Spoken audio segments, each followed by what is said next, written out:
Ukuvuga ngo indi mpamvu ishobora gutuma abantu barwara umutwe ni ukurya amafunguro ya nijoro amasaha bakerewe cyane bakaryamana ibiryo igifu kitaramara kugenza gute gukora akazi ko gukora igogora. Umuntu ubayeho muri iyi mibereho ahorana umutwe. Ni ukuvuga ngo ahantu hose yajya kwivuriza, nubwo wajya kwivuriza ivuriro rikomeye aho ahantu hose ku isi ryaba riri, ntabwo ushobora gukira mu gihe ukibayeho ya mibereho. Niyo mpamvu muri naturopathy habaho kuganirizwa byimbitse kugira ngo umuntu amenye icyateye ikibazo. Niyo mpamvu umuganga ukora muri buno buryo aba yarize mu buryo abasha kumenya ibintu byose bitera ikibazo runaka, ku buryo mu gihe ari kuganira n'umuntu ufite icyo kibazo ahita amenya ati ikibazo kiranga.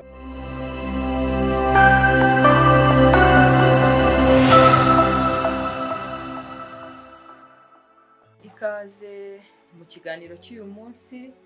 Ikiganiro cy'uyu munsi ni ikiganiro gitangaje kigaruka ku matsiko ya buri muntu wese utuye ku isi, aho agomba akamenya uko imibereho ye akwiriye kuyitwara. Abantu benshi muri iki gihe bamaze gusobanukirwa ko hari ibyo bakora bigatuma babaho nabi cyangwa ntibagubwe neza, hari n'ibyo bashobora gukora bigatuma bagubwa neza. Uyu munsi rero ntabwo ndi njyenyine nk'uko bijya bikunda kubaho mu biganiro bitandukanye.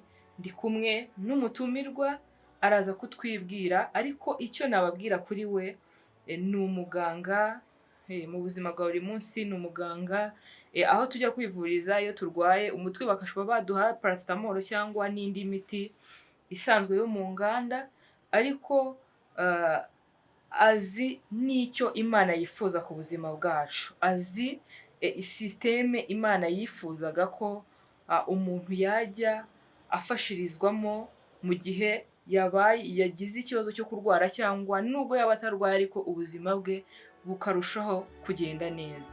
Rero tubahaye ikaze, araza gutangira atwibwira kugira ngo tuze kubana tuziranye neza, kandi turusheho gusobanukirwa n'iyo nzira y'Imana yifuzaga ko abantu babaho batwaramo ubuzima bwabo kugira ngo barusheho kubaho neza. Ikaze rero mwakibwira abadukurikiye muri kano kanya, kandi mukatubwira no kuri iyo systeme mu ndimi z'amahanga yitwa naturopathy. Uraza kudusobanurira byinshi kuri iyo gahunda yo kwita ku buzima bwacu. Tubahaye ikaze. Murakoze cyane Honorine. Amazina ni Valens Niyitegeka. Hanyuma twishimiye cyane kandi twakiriye, duhaye karibu abantu muri studio za Salvation Contents TV, kandi turabashimiye cyane ku biganiro byiza cyane mugeza ku batuye isi. Dushishikariza buri muntu wese kujya akurikirana ibyigisho by'ubuzima binyura kuri iyi TV. Ni umurongo mwiza cyane Imana muri kino gihe yifuje ko wanyuramo ubutumwa yifuza kugeza ku batuye isi muri kino gihe. Nk'uko mwarimo bikomojeho rero, mu bintu bijyanye n'iby'ubuzima hari uburyo bubiri bwo kwivuza. Hari uburyo bwo bita naturopathy, hakaba n'uburyo bita allopathy. Muri ubwo buryo bubiri bwombi hari uburyo bukoramo, ariko iyo dusomye, iyo tucukumbuye tukinjira neza mu mateka y'isi, dusanga ko hari uburyo, nubwo hari uburyo bubiri bwo kwivuza, ariko hari uburyo Imana yari yifuje ko abantu bajya bakoresha kugira ngo ubuzima bwabo bugende neza cyane, aribwo buryo bita naturopathy. Abantu benshi ntabwo babuzi, bitewe n'impamvu nyinshi zigiye zitandukanye. Bamwe ntabwo babuzi bitewe n'uko batigeze bagira amahirwe yo kubumenya, abandi ntabwo babuzi kubera ko nta gaciro kanini babihaye. Ariko igihe kirageze kugira ngo buri muntu wese amenye iby'iri banga rya naturopathy. Murakoze cyane. Murakoze cyane. Ntabwo abantu benshi babuzi, ariko ni uburyo bugera ku ntego. Uravuze ngo Imana iturema. hari ikintu ushaka kubanza kukubaza kugira ngo umuntu wese utwumva abigarukeho kandi abitekerezeho neza. Imana iturema tuzi ko Imana irebera itangiriro mu iherezo. Bivuze ko yari izi ko umuntu azarwara. Ese ni iki yamuhaye, ni nka kondisiyo zihe cyangwa amabwiriza yahe yamuhaye kugira ngo azabeho neza, natayakurikiza wenda abone kurwara? Ni iki mbese Imana yamuhaye nk'amabwiriza yagombaga gukurikiza? Murakoze cyane. Hari ikintu nifuza kuvuga kandi ndifuza ko buri muntu wese udukurikiye yagitekerezaho neza cyane. Iyo dukurikiranye amateka y'iyi si, tubona ko ibintu byo bita ibintu by'amavuriro, amafarumasi, ibitaro, ni ibintu bije vuba. Ni ibintu bije vuba hano cyane, ariko mu by'ukuri mbere y'uko biza, ikiremwa muntu cyari kimaze imyaka myinshi kiri kuri iyi si kibayeho kandi nta kibazo kinini bafite. Bisobanuye ko rero igihe Imana yaremaga umuntu, mu mubiri w'umuntu imbere no mu bintu bikikije umuntu, Imana yari yahashyize imbaraga yagombaga kumurinda uburwayi ntarware, kandi no mu gihe yarwaye iyo mbaraga ikamukiza. Nibwo buryo Imana yari yaremyemo umuntu. Imana yari yamushyiriyeho amategeko yo bita amategeko y'ubuzima, kandi kugira ngo uyu muntu agire ubuzima bwiza yagombaga kuyubahiriza. Niko ibintu byari bimeze. Ubwo rero mu mubiri w'umuntu Imana yari yaturemye ku buryo umubiri w'umuntu uzajya wirinda kandi ukanikiza mu gihe umuntu yarwaye. Bivuze ngo mbere y'uko waravuze ngo mbere cyane, mbere y'igihe runaka amavuriro cyangwa uburyo bwo kwivuza butarazaho, abantu bari babayeho neza. Unakomoje ku kindi kintu nshaka ko dusobanuriraho neza, uti mu mubiri w'umuntu haremye mu buryo ki habasha kwirinda cyangwa kwivura. Icyo kintu ndashaka kugisobanurira neza abantu, kuko akenshi tuzi ko iyo tutaguwe neza ibidufasha ari ibituruka mu miti duhabwa. Ntabwo icyo kintu ndi kumva kinshanzemo, kuko ntabwo abantu bazi ko mu mubiri harimo ikintu gishobora gutuma umubiri ubasha kwisana. Ese Imana yagishyizemo cyitwa ngo ki? Ni iki muri rusange? Murakoze cyane. Nk'uko murimo kubyibaza, igihe umuntu Imana yaremaga umuntu koko yamushyizemo ikintu cyari kuzamukiza, kubera ko ntabwo Imana yigeze yubaka amavuriro, yigeze yubaka amafarumasi, ni ibintu byaje nyuma. Ubwo rero Imana igihe yaremaga umuntu yateganije ko ashobora kuzahura n'ikibazo, ihita inateganya igisubizo cy'icyo kibazo yagombaga kuzagenza gute, yagombaga kuzahura nacyo. Nk'urugero, iyo uruganda rukoze, tuvuge telefoni, uruganda rukoze iyi telefoni rwandika ibaruwa cyangwa se agatabo, abenshi bakita kataloge, kaba kuzuyeho amabwiriza agenga imikoreshereze y'iyo telefoni. Uruganda rukoze iyi telefoni, urugero rukandika rukavuga ngo iyi telefone igomba gucyagingwa ikoresheje ubwoko bw'iyi sharijeri. Bakandika ngo niba iyi telefone uyishyize ku muriro ntabwo wemerewe kuyikoresha iri ku muriro. Bakandika bakakubwira ngo niba telefone iguhaye ikimenyetso cy'uko umuriro ugiye gushiramo, ugomba guhagarika kuyikoresha ukayishyira hehe? Ku muriro. Impamvu bandika ibyo bintu ni uko kubera ko ari bo baba bayiremye, nibo baba bayisobanukiwe neza cyane. Baba bifuza ko umuntu uguze iyi telefoni asoma ako gapapuro kandi akubahiriza ibintu bikanditseho, kugira ngo azagire iyo telefoni ye izagenze gute, izamare igihe kinini nta kibazo igenze gute, nta kibazo ifite. Niyo mpamvu rero igihe Imana yaturemaga nayo hari amategeko yashyizeho. Imana iricara iravuga iti uyu muntu ndemye kugira ngo azakomeze afite ubuzima bwiza, hari amategeko ngomba gushyiraho azagenza gute, azamugenga. Ayo mategeko rero abenshi ntabwo bayazi, ariko hari amategeko 8 Imana yashyizeho kugira ngo umuntu wese nayubahiriza azagenze gute, azabashe kugira ubuzima bwiza. Yego, murakoze cyane. Aya mategeko ntabwo abantu benshi bayazi. Kariya gapapuro rero tugurana akenshi nta gikoresho gishobora gusohoka mu ruganda akenshi kidafite kariya gapapuro cyangwa icyo twita catalogs. Abantu benshi rero bakunda kugata aho baguriye telefone, bagafunukura telefone nshyashya baba bayibonye bakakajugunya. Buriya ntabwo abantu benshi baba bazi uburyo ishobora gufatwa neza ngo irambe, niyo mpamvu akenshi zikunda no gupfa cyane. None se Imana, iyi kataloge y'Imana, ndasaba n'ingingo abantu badukurikiye ngo bumve iki kintu. Kataloge ijyanye n'igikoresho nk'uko mwarimu duhaye urugero. None kataloge y'Imana, amategeko y'ubuzima yanditse hehe? Ko amategeko y'Imana yo yanditse muri Bibiliya, amategeko y'Imana 10, iyi kataloge yo y'Imana yanditse hehe? Twayisangayo kugira ngo tubyizere ko koko ari ukuri 100%. Murakoze cyane. Ni ukuvuga aya mategeko 8 y'ubuzima hari ibitabo byinshi yanditsemo, ariko uretse no kuba hari ibitabo byinshi yanditsemo, aya mategeko 8 yanditse no mu mibiri yacu. Mu mibiri yacu aya mategeko agenze gute? Aya mategeko arimo, ariko mbere yuko tujya mbere ndifuza ko aya mategeko twayabwira abantu bakaba babasha kuyasobanukirwa.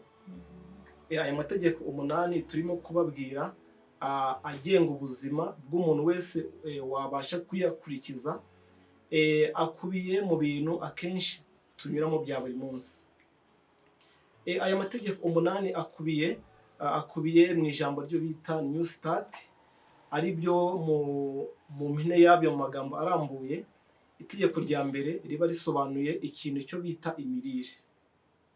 Itegeko rya mbere ryibanda ku bintu by'imirire. Itegeko rya kabiri rikibanda ku bintu byo bita imyitozo ngororamubiri. Itegeko rya gatatu ryibanda ku bintu bita amazi n'ibintu byose bigendanye bigendanye n'amazi. Itegeko rya kane ikintu ritubwira ko umuntu agomba kuba umuntu wirinda muri byose. Hanyuma itegeko rindi rikatubwira ko umuntu agomba kujya abona izuba rya buri munsi. Tukabona indi tegeko ritubwira ko umuntu akwiriye kugenza gute kugira ikiruhuko.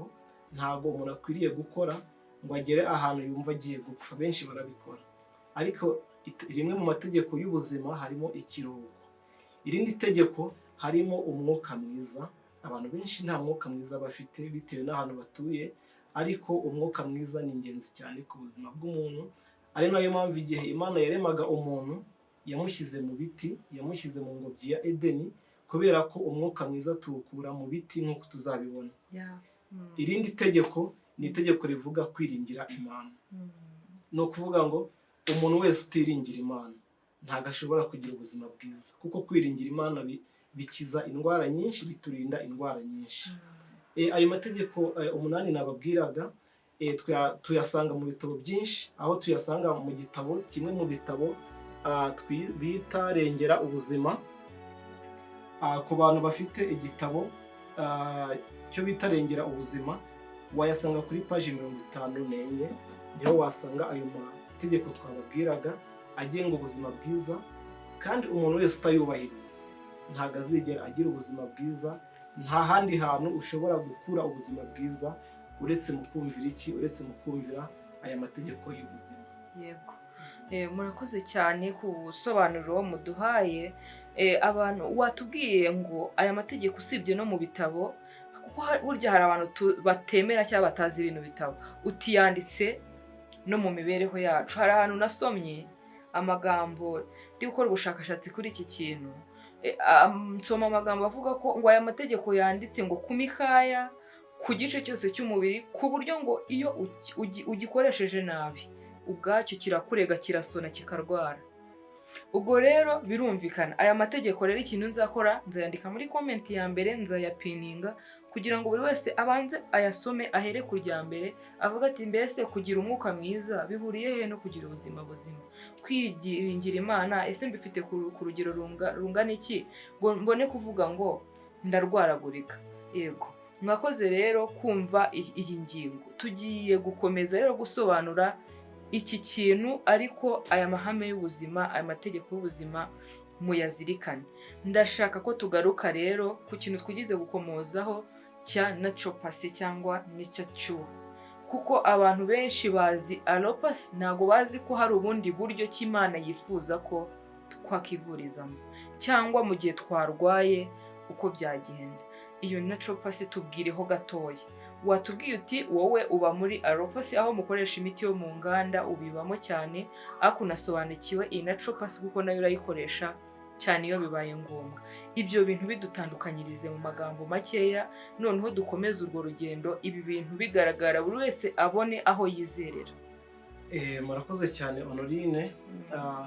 Mbere y'uko mvuga kuri ibyo bintu, icyo kibazo mumbajije, ndifuza ko mudusomera isomo riri mu gitabo cya Zaburi, Yego. igice cy'139 umurongo wa 14. Ndifuza ko dusoma ayo magambo mbere y'uko dusubiza icyo kibazo mutubarije. Yego, murakoze. Muri iyi Zaburi y'139 umurongo wa 14 haravuga ngo, ndagushimira yuko naremwe mu uburyo buteye ubwoba butangaza. Imirimo wakoze ni ibitangaza, ibyo umutima wanjye ubizi neza. Yego, murakoze cyane. Ikintu tubonye hano, tubonye umugaragu w'Imana Dawidi, igihe Imana yamuhishuriraga uburyo ateyemo, yaricaye apfukama hasi asenga Imana cyane, kuko yari amaze kubona ko yaremwe mu buryo butangaje cyane. Turifuza ko mwongera kudusomera irindi somo riboneka mu Migani igice cya 3 umurongo wa 13. Ayo magambo ari mu Migani yo aravuga ngo, hahirwa umuntu ubonye ubwenge n'umuntu wiyungura kujijuka. Murakoze cyane. Abantu benshi kuri iyi si bafite ikibazo cyo kutagira ubumenyi mu bintu byinshi bitandukanye kandi bibafitiye akamaro. Hano tubonye ko hahirwa umuntu ubonye iki? Hahirwa umuntu ubonye ubwenge n'umuntu wiyunguye kugenza gute? N'umuntu wiyunguye kujijuka. Wenda ntarinjiramo cyane, hari umuntu twahuye, uyu muntu yari amaze imyaka myinshi atwara imodoka, kubera ubuzima yarabayemo, yarabaye mu buzima bwo guhora yicaye hamwe, yavaga mu nzu iwe akinjira mu modoka yicaye, akajya ku kazi ke akirirwa yicaye, agataha yicaye, yagera no mu rugo akicara. Muri make yarabayeho nk'uko igiti kibayeho, nk'uko ibuye ribayeho. Yari umuntu usa nkaho aba ahantu hamwe honyine. Uyu muntu aza kugira ikibazo cyo kurwara umugongo. Umugongo we uramurya cyane. Yajya kwivuza agahabwa imiti itandukanye, inshinge, ibinini bitandukanye, ariko ntakire. Impamvu atakize ni uko ikibazo nyamukuru yari afite bwari ubuzima abayemo. Yarabayeho mu buzima bwo kwicara ahantu hamwe honyine, kandi umuntu yararemwe kugira ngo agenze gute? Umuntu agende ave, ye kuguma yicaye. Uyu muntu ikintu kimwe cyamukijije ni uko iyi mibereho yarabayeho, igihe yari ayihinduye akimenyereza kujya akora imyitozo ngororamubiri, rimwe na rimwe aho bibaye ngombwa akagenda n'amaguru. Uyu muntu ikibazo cy'uburibwe bw'umugongo we cyabashije gukira, kandi ntiyongera no gufata imiti kubera ko yahagaritse imibereho idahwitse yaragenze gute? Yarabayemo. Urwo ni urugero rumwe twatanga. Hanyuma ku kibazo mwabajije ngo tuvuge byimbitse kuri naturopathy. Naturopathy ni iki? Iri jambo nk'uko mubyumva ntabwo ari irinyarwanda, ariko ikintu risobanuye ko imibiri yacu igenza gute? Ibasha kwikiza, cyangwa se uburyo bwo gukiza uburwayi umuntu afite dukoresheje uburyo buri naturel, cyangwa se uburyo Imana yagennye. Niho iryo jambo riri kwerekeza. Hanyuma iyi naturopathy abantu benshi nubwo batabizi, ariko ni ubumenyi ahantu henshi bwamaze kuhagera, nubwo ahandi henshi butaragerayo, ariko abantu benshi barimo bagenda basobanukirwa ko igisubizo cy'ikibazo dufite cy'ubuzima gishingiye muri naturopathy, nk'uko tugiye kubibona. Iyi naturopathy rero igira amahame igenderaho, mu buryo igenza gute? Mu buryo ikoramo. Igira amahame 6 iyi naturopathy. ihame ryayo rya mbere ni ukuvuga rivuga ko umubiri wifitemo imbaraga zo kugenza gute, zo kwikiza. Niko byubakitse. Umuntu wese umaze kumenya naturopathy, ikintu mu mutwe we ahita ahinduka, akamenya ko burya mu mubiri w'umuntu harimo imbaraga igenza gute, imbaraga imukiza mu gihe cyose yubahirije iki, ya katalogi twavuze, ya mategeko y'ubuzima Imana yagenze gute, Imana yandikishije. Aho hantu iyi ngingo ya mbere mbese imeze nk'igikoresho cya mbere cyo muri naturopathy, uvuze ku kintu gikomeye ngo mu mubiri w'umuntu. Iki kintu urashaka ko ugikomozaho, kuko abantu benshi aho bari ku isi, abazumva iki kiganiro bakwiriye kumva iki kintu. Ni gute mu mubiri w'umuntu harimo imbaraga ikiza? Mbese ibyo tubigaragarizwa n'iki? Ni iki kibigaragaza mu by'ukuri? Murakoze cyane. Nk'uko twari tumaze kuvuga ihame rya mbere, ihame rivuga ko mu mubiri turimo tuvuga uburyo iyo umuntu agize igikomere bakamudoda, mu by'ukuri ntabwo urudodo ari rwo rumukiza. Ntabwo urudodo ari rwo rutuma hantu hari hatandukanye hongera kugenza gute, hongera gufatana. Ahubwo mu mubiri harimo ya mbaraga ibasha kugenza gute, ibasha kongera gutuma umubiri ufatana. Ni ukuvuga iyo bakudoze nta kindi kiba kibayeho, ni ukugira ngo umubiri ufashwe kugenza gute, kwikorera cya kintu Imana yagenze gute, yagushyizemo. Ndumva twajya ku ihame rya kabiri. Ihame rya kabiri rya naturopathy ni uko ikintu muri naturopathy bibandaho cyane iyo umuntu yarwaye. Ntago ikintu twibandaho ari ibimenyetso yagize, ahubwo twibanda ese ni iki cyateye iki kibazo.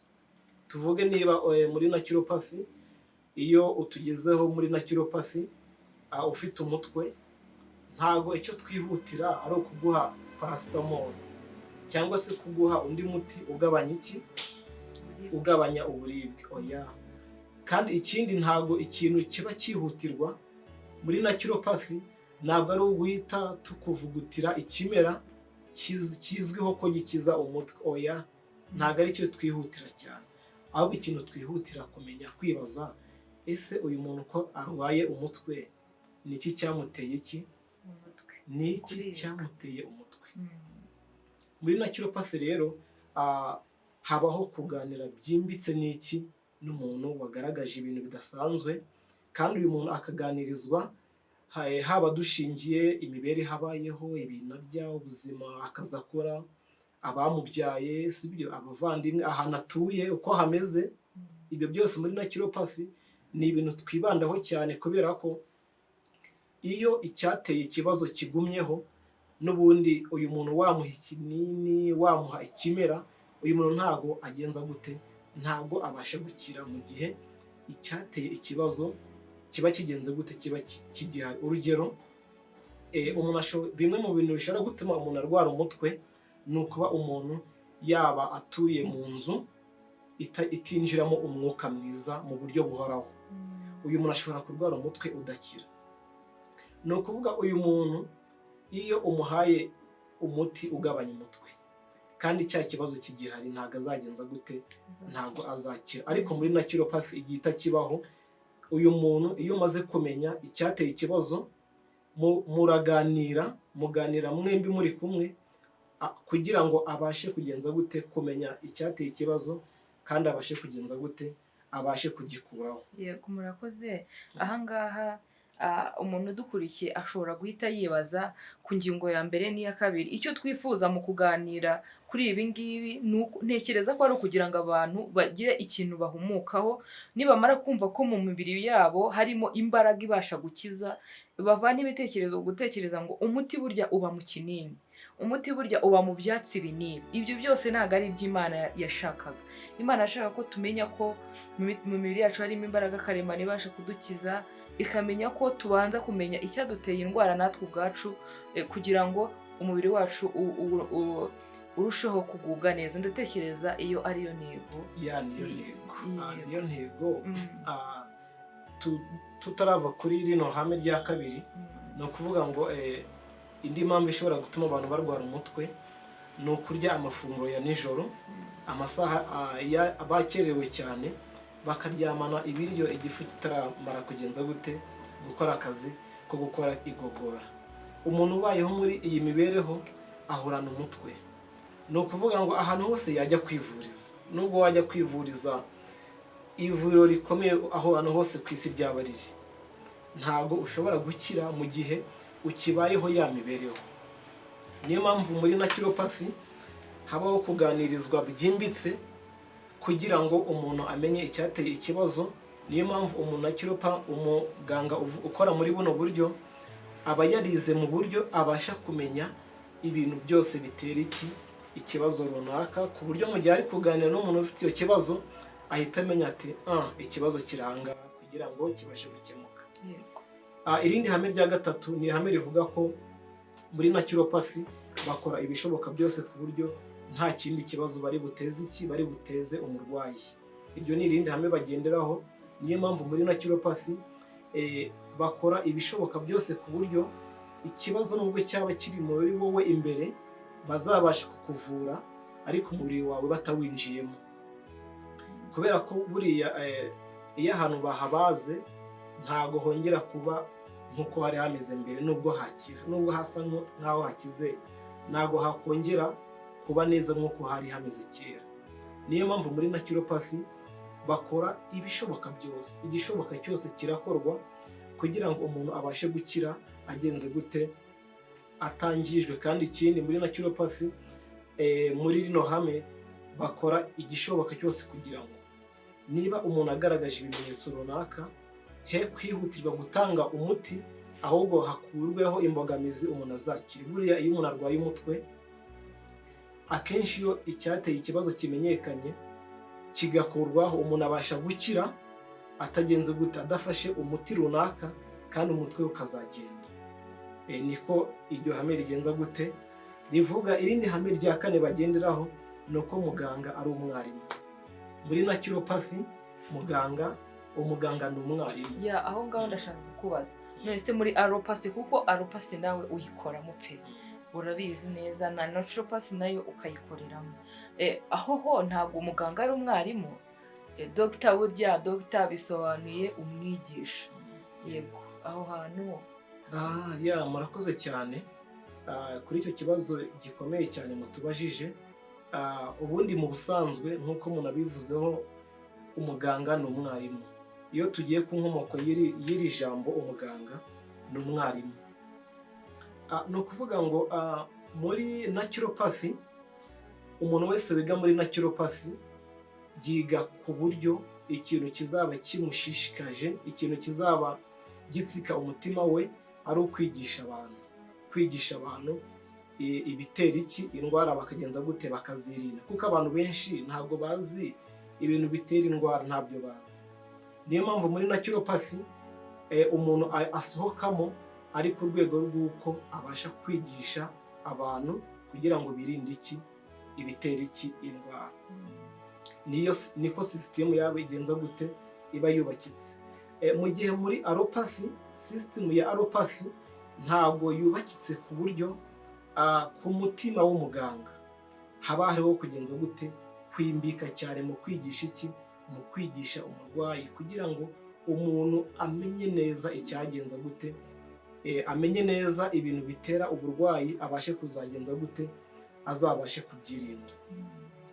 Niyo mpamvu n'umuntu waba adukurikiye yarize muri iyo sisitemu ya alopathy abizi neza ko nk'urugero muri alopathy ntago uzabona barimo bakwigisha mu buryo bwimbitse cyane, mu buryo bukora ku mutima wawe ngo usobanukirwe akamaro ko kunywa amazi mu buryo bwabugenewe. Ntabwo ibyo babasha kugenza gute kubyinjiramo. Ni ukuvuga muri alopathy uko sisitemu yubakitse uzasanga umuntu yisohokamo nta gitsika umutima we cyo kwigisha umuntu kwirinda indwara. Niyo mpamvu uzasanga umuntu ashobora kuba yarize alopathy ariko ugasanga anywa itabi, anywa inzoga, sibyo? Ugasanga umuntu ni umuganga wo ku rwego mpuzamahanga ariko ugasanga buri munsi aranywa fanta, buri munsi aranywa Coca-Cola, buri munsi, buri gitondo ararya imigati. Mu by'ukuri uyu muntu iyaba yarize ububi bw'ibyo bintu ntabwo yari kugenza gute, ntabwo yari kubikora.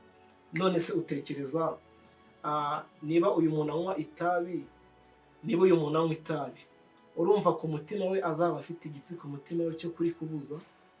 Niba uyu muganga ari umuntu wikundira inzoga, amafanta n'izindi energy drinks, cyangwa se ari umuntu ubaye mu buzima bwo gukoresha imigati ikozwe mu ifarini inoze, urumva uyu muntu azashishikazwa no kubikubuza? Ntabwo azabikubuza. Ubwo rero izo system zombi uburyo zubakitsemo ubwazo biteje ikibazo cyane, ku buryo abenshi barangiza amasomo yabo muri za allopathy medicine. Mu ruhande rumwe nshobora kubumva ukuntu, kubera ko uburyo aba yarizemo, uburyo aba yarigishijwemo ni uburyo butabasha kugera ku mutima we ngo yumve ko agomba kwigisha abantu kwirinda iki, kwirinda indwara. Niko system zabo zubakitse.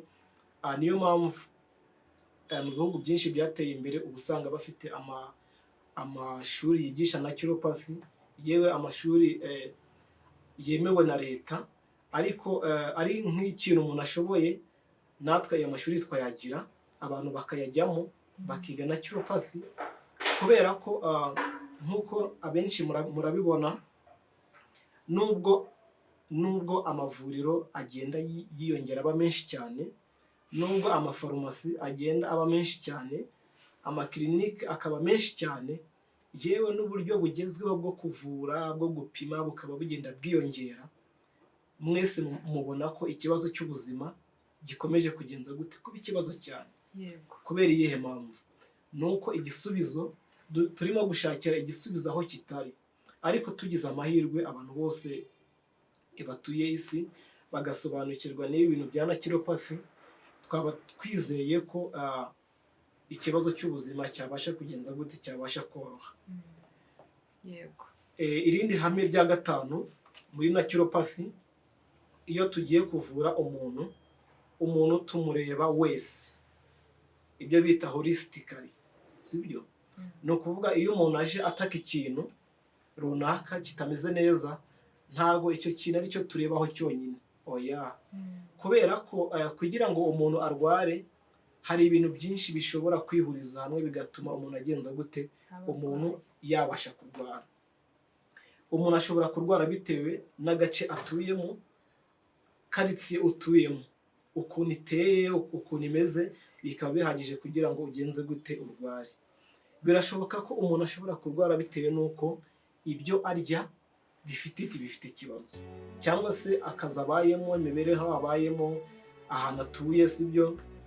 Cyangwa se mu buryo buri sosiyali, niba umuntu afite ibibazo runaka mu muryango iwe cyangwa se mu baturanyi, niba umuntu hari ibibazo runaka yahuye nabyo mu buzima bwe, ibibazo bikomeye cyane, ni ukuvuga ngo ibyo bintu byose muri naturopathy bihurizwa hamwe, byose bikarebwaho, kandi uyu muntu mu kumuvura umuntu akareba umubiri we wose, kubera ko umubiri, ingingo z'umubiri zirunganirana, iyo hamwe hagize ikibazo n'ahandi hose hagira ikibazo. Niyo mpamvu muri naturopathy iyo umuntu agiye kuvurwa ntabwo bareba ahantu hafite ikibazo, ahubwo habaho gushakisha n'ahandi hantu hose ikibazo cyaba gituruka, naho hakarebwaho kikaba cyagenza gute, kikaba cyabasha gukemurwa.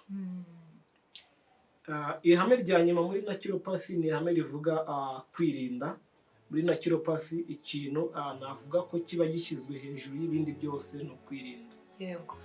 Tutarajya ku ihame rya nyuma, iryo hame ribanziriza irya nyuma rya gatanu, rivuga neza ko igihe umuntu yumva hari ahantu igice runaka gifite ikibazo, agomba guhita atekereza ati nyamara nubwo numva umutwe uri kundya, buriya wasanga umubiri wose ahubwo ari ufite ikibazo, ibirenge byo bifite ikibazo, byaraturutse ku mpamvu zitandukanye, akareba ahantu hamuzengurutse akibaza ku bibazo byinshi. Muri naturopathy uyu muntu yabasanze, nk'uko mwatubwiye ko ari ukwigisha, mubasha kumusobanurira neza, kandi wenda bishoboka ko ibyo bintu abimenye atazajya abagana.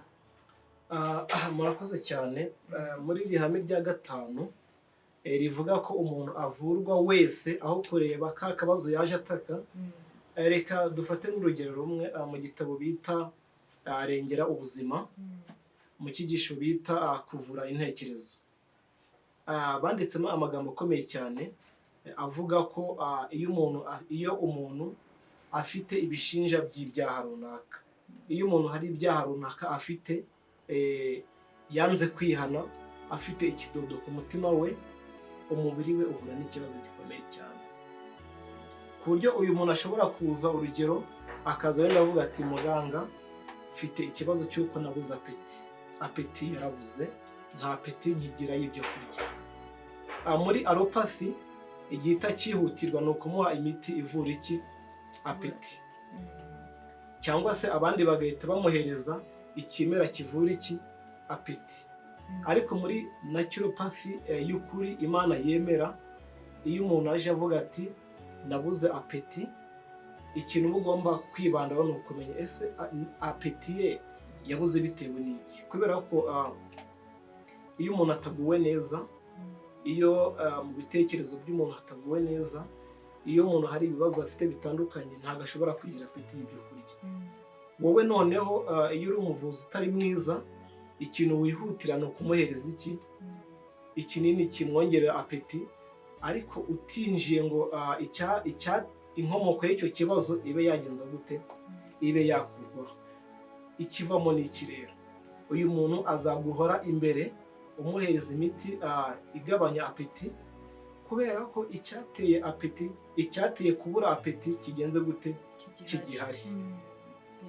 Ubwo rero ikiba ari cyiza cyane muri naturopathy ni uko umuntu abwirwa ibintu byose biteza ikibazo bigakurwaho, naho ubundi buvuzi bwo akenshi ntabwo aba anabizi bitewe n'ukuntu aba yarize, niko biba byubakitse. Yego, mwakomeza noneho ku ngingo ku yindi kugira ngo turusheho kumva izi principle, kuko mwari mugeze no ku ya nyuma, ubundi dukomeze ikiganiro cyacu tugere hafi y'umusozo. Murakoze cyane. Ingingo ya nyuma igenga ihame rya naturopathy ni ingingo ivuga kwirinda. Abantu benshi babayeho muri iyi si batazi ibyo bagomba kwirinda, batazi n'ibyo bagomba gukora, kubera ko nk'uko twabitangiyeho tubivuga, igihe Imana yaturemaga yadushyiriyeho imirongo migari tugomba kubahiriza kugira ngo ubuzima bwacu bugenze gute, bube bwiza. Ariko mbere y'uko njya imbere cyane, ndifuza ko dusomera isomo riri muri Hoseya. Hoseya igice cya 4, Hoseya igice cya 4 umurongo wa 6. Hari isomo rikomeye cyane ndifuza ko dusoma. Yego, urakoze. Muri Hoseya hari igice cya 4 umurongo wa 6 haravuga ngo ubwoko bwanjye burimbuwe buzize kutagira ubwenge. Murakoze cyane. Abantu benshi kuri iyi si bafite uburwayi, abenshi buranabahitana, ariko ubwo burwayi bukaba bwaraturutse kutagira ubwenge, kutagira ubumenyi mu bintu bijyanye n'iki, n'aya mahame agenga ubuzima. Ku buryo iyo baza kugira amahirwe nk'uko twabisomye ko hahirwa umuntu ubonye ubwenge, iyo baza kuba baramenye ubwenge, bari kuzagenza gute?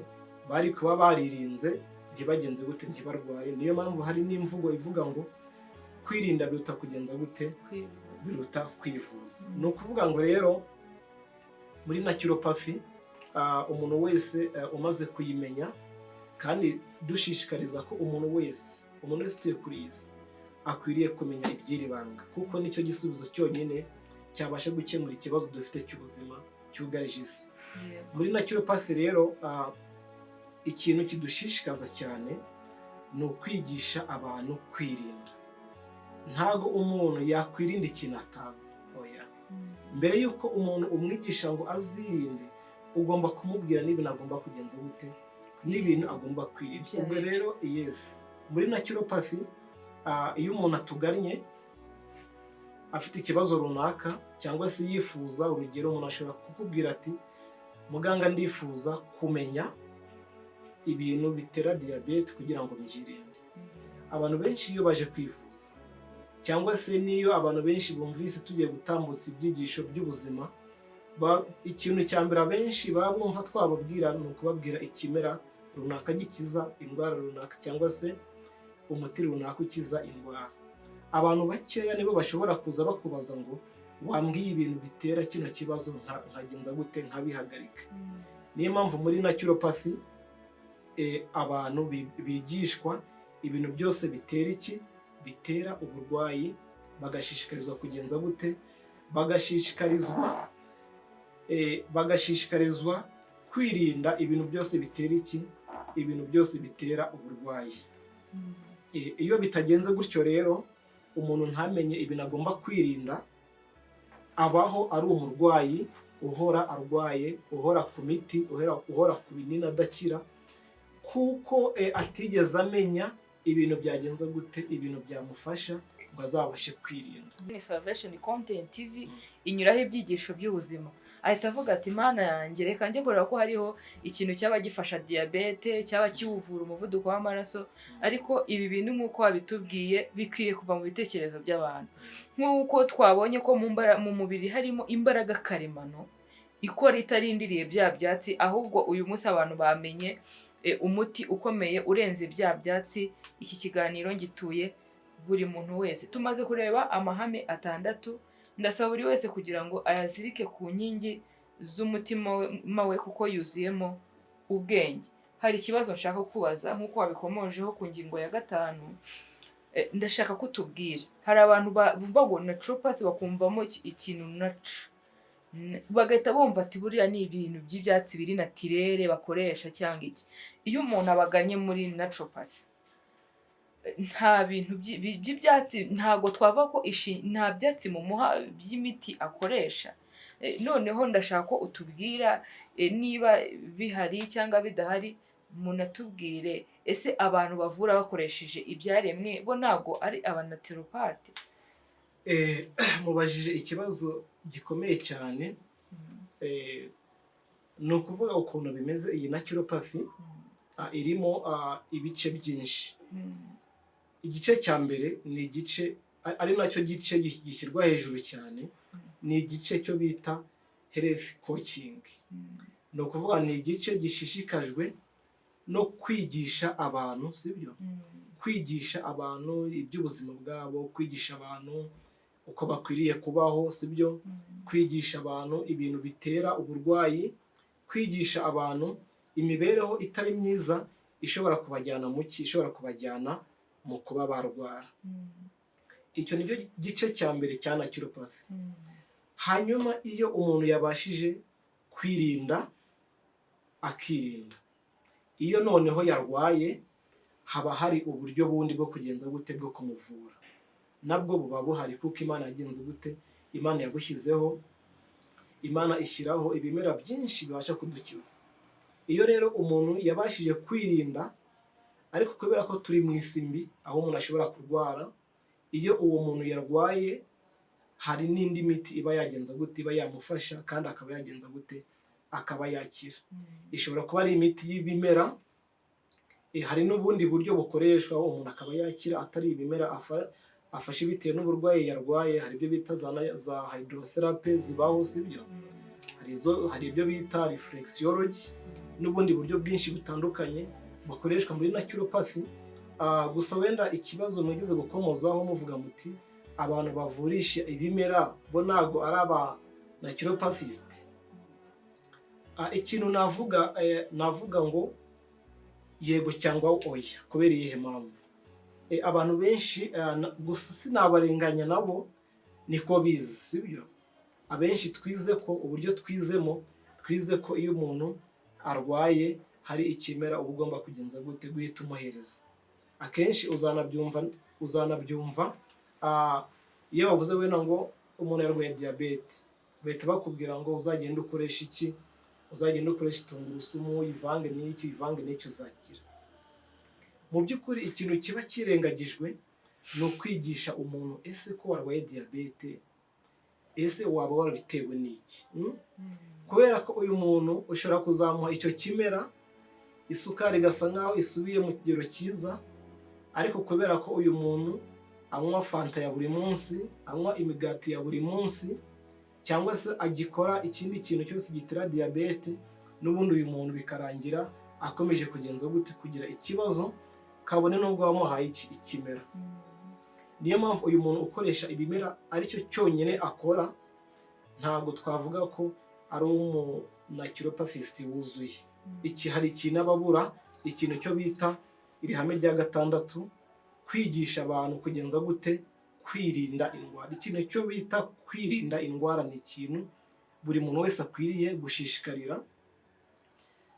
Imiti igakoreshwa ariko umuntu yaragenze gute, yarigishijwe kwirinda. Kubera ko niba urugero ufite farumasi itanga amabumba, itanga amakara, itanga ibimera byinshi bitandukanye, mu gihe umuntu akugannye wowe ugahita umuhereza amakara, sibyo, ugahita umuhereza iryo bumba, nta kindi kintu ukoze, mu by'ukuri uba umupfunyikiye. Uba umupfunyikiye kubera ko n'ubundi azagaruka, ntago azakira. Ariko iyo ubanje kumwicaza mukaganira, mukareba ese nta bintu akora biteza icyo kibazo, uwo muti akawukoresha ariko yamenye igitera ikibazo kandi akagikuraho, tuba twizeye ko uyu muntu ashobora no kutazongera kurwara, kubera ko umuzi w'ikibazo wagenze gute, warawumubwiye, agenza gute awukura. Niyo mpamvu duhamagarira, dushishikariza abantu bose bavura bakoresha ibimera kumva aya mahame cyane, ko kimwe mu bintu dukwiriye kongera gusubiraho ari ihame rivuga kwigisha abantu amahame y'ubuzima. Ni ikintu dukwiriye kuzamura cyane, tukagera ku rwego rukomeye cyane rwo kwigisha abantu amahame y'ubuzima, abantu bakabaho bazi amahame bagomba kugenza gute kugenderaho, hanyuma mu gihe barwaye ibyo bindi akaba ari byo byagenza gute akabyo byakora. Yego. Murakoze cyane. Bano bantu bakoresha ibyaremwe cyangwa n'umuntu ashobora kubikora ku giti cye. Ikindi kintu numvishemo komozaho ko aba bantu bagomba kongera gutanga ibyaremwe ariko bakamenya ko atari byo birimo kuvura, aho birimo imbaraga ikiza, ahubwo imbaraga ikiza iri mu mubiri, biriya bigenda bisana za ngingo zikabasha kongera gukoresha ya mbaraga ikiza iri mu mubiri. Ikibazo gisoza rero, ndashaka ko tugana ku musozo, kuko umuntu wumvishe naturopathy neza akumva ko mu mubiri harimo imbaraga ikiza, akumva ko ibimuzengurutse hari ingaruka bimugiraho, hari ikintu gikomeye ashobora kuba yakuyemo.